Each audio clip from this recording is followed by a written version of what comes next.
ক্রিকেটে আপনি যে দলের সমর্থকই হন না কেন, নিউজিল্যান্ডকে আপনার ভালো লাগতে বাধ্য। নিউজিল্যান্ড এমন একটা দল যাদের সাফল্যে অন্য দলের ভক্তরাও আনন্দ পায়, আবার তাদের হারেও অন্য দলের সমর্থকরা ব্যথিত হয়। ক্রিকেটে যদি একটা হেটার্সবিহীন দল থাকে তাহলে সেটা নিউজিল্যান্ড। অহেতুক আগ্রাসন আর অযথা তর্ক বিতর্কে জড়ায় না বলে তাদের সুনাম আছে। কিন্তু আর কি আছে যে কারণে সবাই নিউজিল্যান্ড ক্রিকেটকে এতটা পছন্দ করে? বিস্তারিত জেনে নিন। নিউজিল্যান্ডকে ভালো লাগার প্রথম কারণটা কেইন উইলিয়ামসন। গোটা বিশ্বে যত হেটার্সবিহীন ক্রিকেটার আছেন, উইলিয়ামসন তাদের একজন। দেখতে যেমন মার্জিত, মাঠেও তিনি ততটাই শান্ত শীতল। উত্তপ্ত মুহূর্তেও উইলিয়ামসনকে মেজাজ হারাতে দেখা যায় না। তিনি হেরে গিয়েও মুচকি হাসতে জানেন। স্বভাবের মতো তিনি পারফরমেন্সেও সেরাদের একজন। নিউজিল্যান্ডের বহু সাফল্যে উইলিয়ামসনের ব্যাট কথা বলেছে। ফরম্যাট বদলে যায়, জার্সি বদলে যায়, শুধু তিনি বদলান না। গ্রেট ক্রিকেটারদের ক্যারিয়ারেও বহুবার খারাপ সময় আসে, তবে উইলিয়ামসনের ক্যারিয়ারে খারাপ সময় আসেনি বললেই চলে। তিনি একটানা পারফর্ম করে যান। এমন একজন প্লেয়ারকে কার না ভালো লাগে? উইলিয়ামসনকে ঘিরে এই আগ্রহ তাই নিউজিল্যান্ড ক্রিকেটেও পড়ে। নিউজিল্যান্ডকে ভালো লাগার দ্বিতীয় কারণটা হলো প্রত্যাশার চেয়ে ভালো করা। নিউজিল্যান্ডের জনসংখ্যা লন্ডন, সিডনি অথবা ভারত, বাংলাদেশের অনেক প্রধান শহরের থেকেও কম।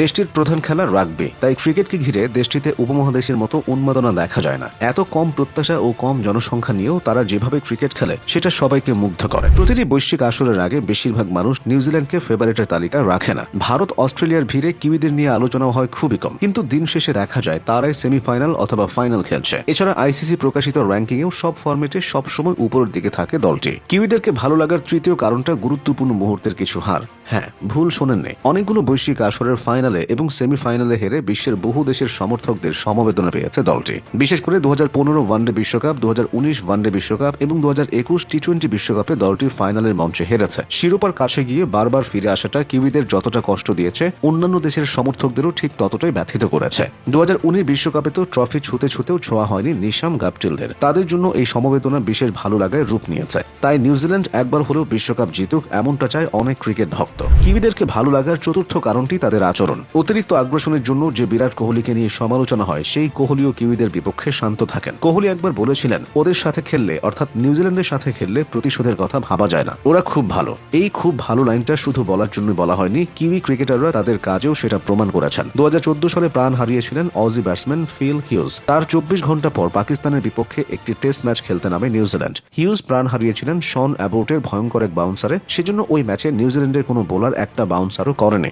এছাড়া উইকেট নেওয়ার পর তাদের কোনো উদযাপন ছিল না। পাশাপাশি কিউইরা তাদের ব্যাটের উপর শোকের প্রতীক হিসেবে কালো ক্যাপ রেখেছিল। প্রতিপক্ষকে সম্মান জানানোর এমন অভিনব পন্থা অন্য কেউ দেখাতে পারেনি। নিউজিল্যান্ডকে ভালো লাগার আরেকটি অন্যতম কারণ হলো তাদের কিছু আনসাং হিরো। কোরি অ্যান্ডারসন ও কোলিন মুনরোদের দেখে অনেকেই কিউই ক্রিকেটের ভক্ত হয়েছে। বিশ্ব ক্রিকেটে সেই অর্থে খ্যাতি না পেলেও এই তারকারা নিজ দেশের হয়ে সেরাটা দিয়েছিলেন। নেইল ওয়াগনারের কথা তো আলাদা করে বলতে হয় না। বাহাতি এই পেসার শুধু টেস্ট ফরম্যাটে খেলেই খ্যাতির চূড়ায় পৌঁছেছিলেন।